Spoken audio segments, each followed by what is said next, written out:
ನಾರಾಯಣಂ ಸುರಗುರುಂ ಜಗದೇಕನಾಥಂ ಭಕ್ತಪ್ರಿಯಂ ಸಕಲಲೋಕನಮಸ್ಕೃತಂ ಚ ತ್ರೈಗುಣ್ಯವರ್ಜಿತಮಜಂ ವಿಭುಮಾದ್ಯಮೀಶಂ ವಂದೇ ಭವಗ್ನಮಮರಾಸುರಸಿದ್ಧವಂದ್ಯಂ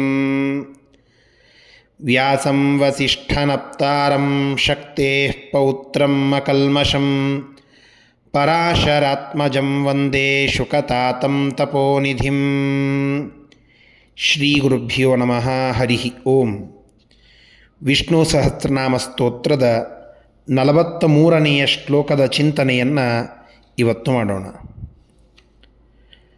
ರಾಮೋ ವಿರಾಮೋ ವಿರಜೋ ಮಾರ್ಗೋ ನೇಯೋ ನಯೋ ನಯಃ ವೀರಶಕ್ತಿಮತಾಂ ಶ್ರೇಷ್ಠೋ ಧರ್ಮೋ ಧರ್ಮವಿದುತ್ತಮಃ. ಭಗವಂತನ ಅತ್ಯಂತ ಪ್ರಸಿದ್ಧವಾದ ಅವತಾರಗಳಲ್ಲಿ ತ್ರೇತಾಯುಗದಲ್ಲಿ ಆದಂತಹ ರಾಮರೂಪ ತುಂಬ ಪ್ರಸಿದ್ಧವಾದದ್ದು. ರಾಮೋ ವಿಗ್ರಹವಾನ್ ಧರ್ಮ ಅಂತ. ಧರ್ಮ ಇದರ ಒಂದು ಮೂರ್ತಿಮಂತ ರೂಪ, ಅದು ರಾಮ ಅಂತ. ಧರ್ಮ ಇದು ಎಲ್ಲಿದೆ, ಇದರ ವಿಗ್ರಹ ಹೇಗಿದೆ ಅಂತ ಕೇಳಿದರೆ ಆ ವಿಗ್ರಹವೇ ರಾಮ ಅಂತ ರಾಮಾಯಣ ಹೇಳುತ್ತದೆ. ಅಂತಹ ಅನೇಕ ಆದರ್ಶ ಗುಣಗಳ ಖಣಿ ಅದು ರಾಮ.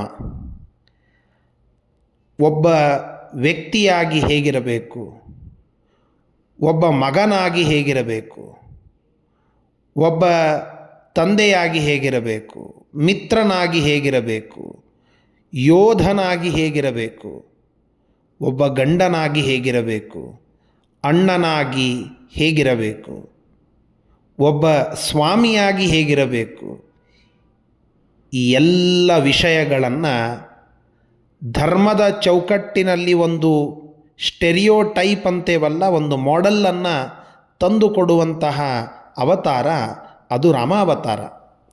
ಅಂತಹ ರಾಮದೇವರ ಹೆಸರಿನೊಂದಿಗೆ ಈ ಶ್ಲೋಕ ಪ್ರಾರಂಭವಾಗ್ತಾ ಇದೆ. ಆ ರಾಮದೇವರ ಹೆಸರನ್ನು ಹೇಳಿದರೆ ನಮ್ಮೆಲ್ಲ ದುಃಖಗಳು ನಾಶವಾಗ್ತದೆ. ಸ್ವತಃ ರುದ್ರದೇವರು ಪಾರ್ವತೀದೇವಿಗೆ ಹೇಳುವಂತಹ ಮಾತು, ಸಹಸ್ರನಾಮ ತತ್ತುಲ್ಯಂ ರಾಮನಾಮ ವರಾನನೆ.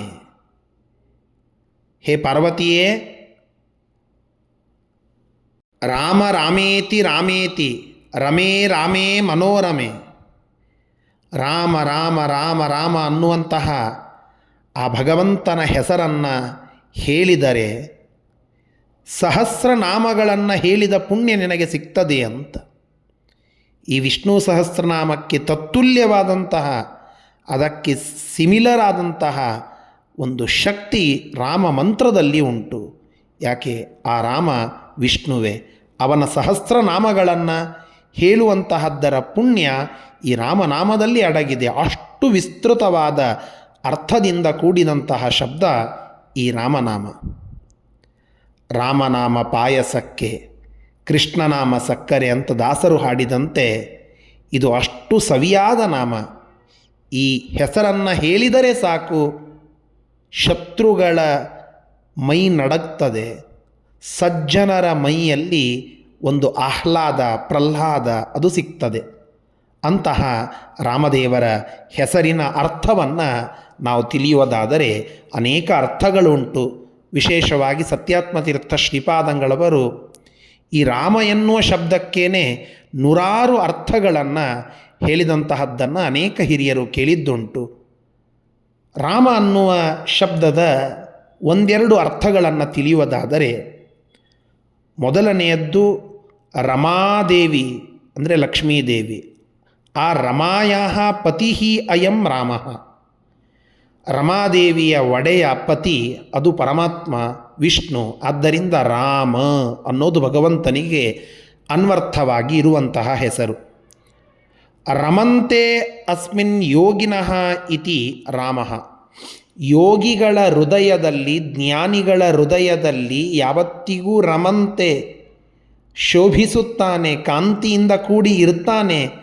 ಅವರ ಬುದ್ಧಿಗೆ ವಿಷಯನಾಗಿರ್ತಾನೆ, ಅವರ ತಪಸ್ಸಿಗೆ ವಸ್ತುವಾಗಿರ್ತಾನೆ ಅನ್ನುವುದಕ್ಕಾಗಿ ಪರಮಾತ್ಮನನ್ನು ರಾಮ ಅಂತ ಕರೀತಾರೆ. ರಮತೆ ಇತಿ ರಹ,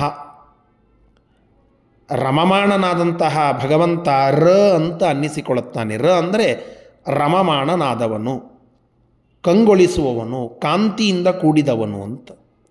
ನ ವಿದ್ಯತೆ ಮಾ ಮಿತಿ ಯಸ್ಯ ಅಸೌ ಅಮಃ. ರಾಮ ಅನ್ನೋದರಲ್ಲಿ ಪ್ಲಸ್ ಅಮಃ ರಾಮಃ ಅಂತ ಆಗ್ತದೆ. ಅಮಃ ಅಂದರೆ ಏನು? ಮಾ ಅನ್ನೋದಕ್ಕೆ ಬೇಡ ಬೇಡ ಅಂತ, ಮಿತಿ ರಿಸ್ಟ್ರಿಕ್ಷನ್.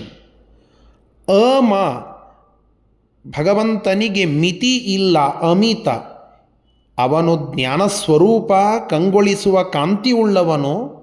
ಇನ್ನೊಂದು ಮಿತಿ ಇಲ್ಲದಂಥವನು, ಯಾವುದೇ ರಿಸ್ಟ್ರಿಕ್ಷನ್ಗಳಿಲ್ಲದವನು. ಹೀಗಾಗಿ ರಶ್ಚ ಅಸೌ ಅಮಶ್ಚ ಇತಿ ರಾಮ ಅಂತನ್ನುವ ವಿಶೇಷವಾದ ಅರ್ಥವನ್ನು ಸತ್ಯಸಂಧತೀರ್ಥ ಶ್ರೀಪಾದಂಗಳವರು ತಿಳಿಸುವುದುಂಟು.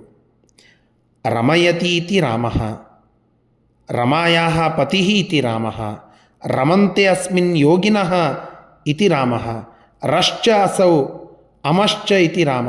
ಹೀಗೆ ಒಂದೇ ಎರಡೇ 16 ಅರ್ಥಗಳನ್ನು ನಾವು ತಿಳಿದುಕೊಳ್ಳಬಹುದು. ಅಂತಹ ರಾಮದೇವರ ಸ್ಮರಣೆಯನ್ನು ಈ ಶ್ಲೋಕದ ಪ್ರಾರಂಭದಲ್ಲಿ ನಾವು ಮಾಡಬಹುದು. ವಿರಾಮ, ವಿರಾಮ, ರಾಮ ಅನ್ನುವ ಹೆಸರಿನ ಅರ್ಥವನ್ನು ನಾವು ತಿಳಿದುಕೊಂಡೆವು. ರಾಮ ಅಂದರೆ ಸೀತಾದೇವಿ ಅಥವಾ ಲಕ್ಷ್ಮೀದೇವಿ, ರಮಾಳಿಗೆ ಸಂಬಂಧಪಡುವುದು ರಾಮ. ವಿಶಿಷ್ಟ ರಾಮ, ವಿಶಿಷ್ಟ ರಾಮ ಯಸ್ಯ ಸಹ ವಿರಾಮ, ರಮಾದೇವಿಗಿಂತ ವಿಶಿಷ್ಟ, ಆದ್ದರಿಂದ ಪರಮಾತ್ಮ ವಿರಾಮ ಅಂತ ಅನ್ನಿಸಿಕೊಳ್ಳುತ್ತಾನೆ. ಇನ್ನೊಂದು ಬಹಳ ಚಮತ್ಕಾರ ರೀತಿಯಲ್ಲಿ ಸತ್ಯಸಂಧರು ಅರ್ಥವನ್ನು ಹೇಳುತ್ತಾರೆ. ರಾಮ ಅಂದರೆ ಗೋಪಿಕಾಸ್ತ್ರೀಯರು. 16,000 ಗೋಪಿಕಾಸ್ತ್ರೀಯರನ್ನೆಲ್ಲ ಪರಮಾತ್ಮ ಮದುವೆಯಾಗಿದ್ದಾನೆ. 16,100 ಜನರನ್ನು ಪರಮಾತ್ಮ ಆ ನರಕಾಸುರನ ಸಂಹಾರವನ್ನು ಮಾಡಿ ಮದುವೆಯಾದಂತಹ ಪ್ರಸಂಗ ನಮಗೆ ಭಾಗವತ ತಿಳಿಸಿಕೊಡುತ್ತದೆ. ಅಲ್ಲಿ ಭಗವಂತ ಆ 16,100 ಜನರನ್ನು ಮದುವೆಯಾದಾಗ ಅವರೆಲ್ಲರಲ್ಲಿ ಲಕ್ಷ್ಮೀದೇವಿ ಸನ್ನಿಹಿತಳಾಗಿದ್ದಂತೆ.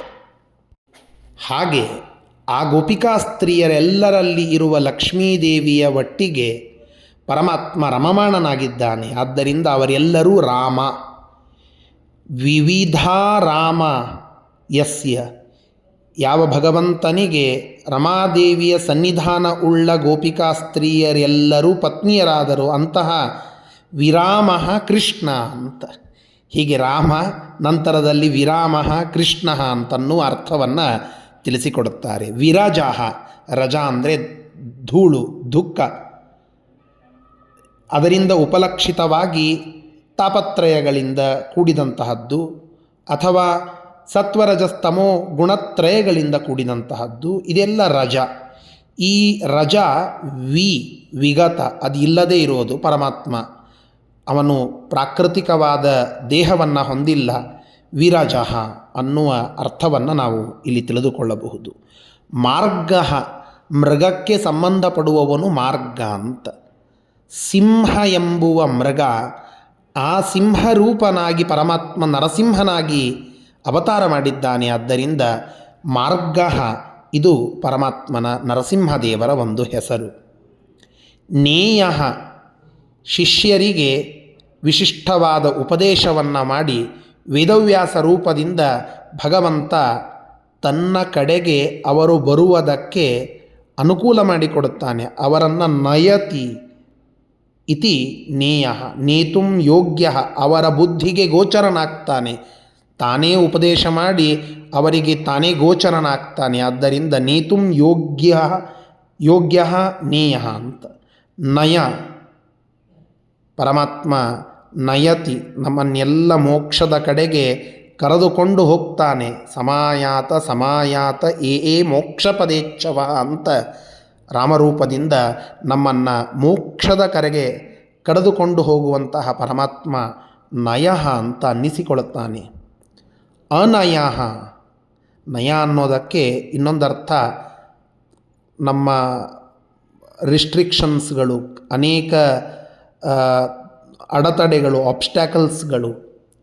ಅನಯಃ, ಯಾವ ಅಡೆತಡೆಗಳನ್ನೂ ಇಟ್ಟುಕೊಳ್ಳದ ಪರಮಾತ್ಮ, ಯಾವ ರೀತಿಯಾದ ಅಡೆತಡೆಗಳನ್ನು ಹೊಂದಿಲ್ಲದ ಭಗವಂತ ಅನಯಃ ಅಂತ ಕರೆಸಿಕೊಳ್ತಾ ಇದ್ದಾನೆ.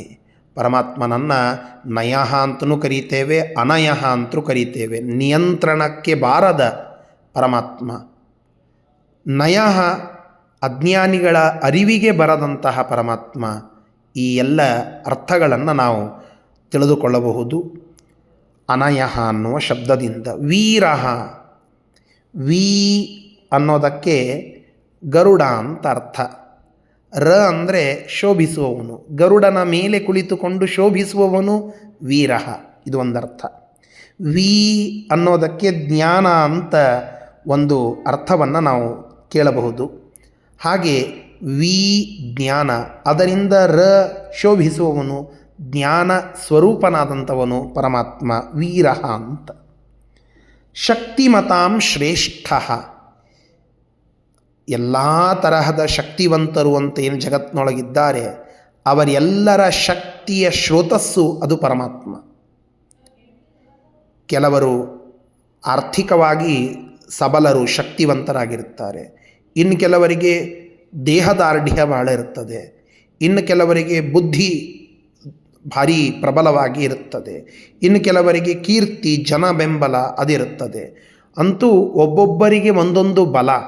ಆ ಎಲ್ಲ ಬಲದ ಹಿಂದೆ ಇರುವಂತಹದ್ದು ಭಗವಂತ. ಆದ್ದರಿಂದ ಶಕ್ತಿಮತಾಂ ಶ್ರೇಷ್ಠ.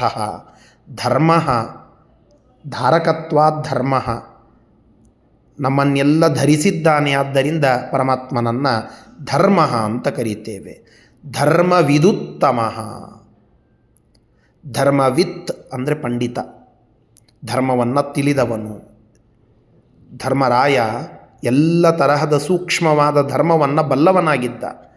ಅಂತಹ ಧರ್ಮವಿತ್, ಧರ್ಮವಿದಾಂ, ಅಂತಹ ಎಲ್ಲ ಧರ್ಮವನ್ನು ತಿಳಿದಂತಹ ಜ್ಞಾನಿಗಳಿಗೂ ಕೂಡ ಇವನೇ ಮೂಲ, ಪರಮಾತ್ಮನೇ ಮೂಲ. ಯಾಕೆ? ಇವನೇ ಧರ್ಮ. ಅಂತಹ ಧರ್ಮವಿತ್, ಆ ಎಲ್ಲ ಧರ್ಮವನ್ನು ತಿಳಿದಂತಹ ಸಜ್ಜನರಿಗೆ ಧರ್ಮರಾಯನಂತಹ ಮಹಾಮಹಾ ಧರ್ಮಶಾಸ್ತ್ರ ಪ್ರಜ್ಞೆಯುಳ್ಳ ಜನರಲ್ಲಿಯೂ ಉತ್ತಮ, ಪರಮೋತ್ತಮನಾದಂಥವನು ಪರಮಾತ್ಮ. ಹೀಗಾಗಿ ಆ ಭಗವಂತನನ್ನು ಈ 11 ನಾಮಗಳಿಂದ ಸ್ತೋತ್ರ ಮಾಡಿದ್ದಾರೆ. ಆ ಪರಮಾತ್ಮ ನಮ್ಮನ್ನು ರಕ್ಷಿಸಲಿ ಅಂತ ಪ್ರಾರ್ಥನೆಯನ್ನು ಮಾಡೋಣ. ಶ್ರೀಕೃಷ್ಣಾರ್ಪಣಮಸ್ತು.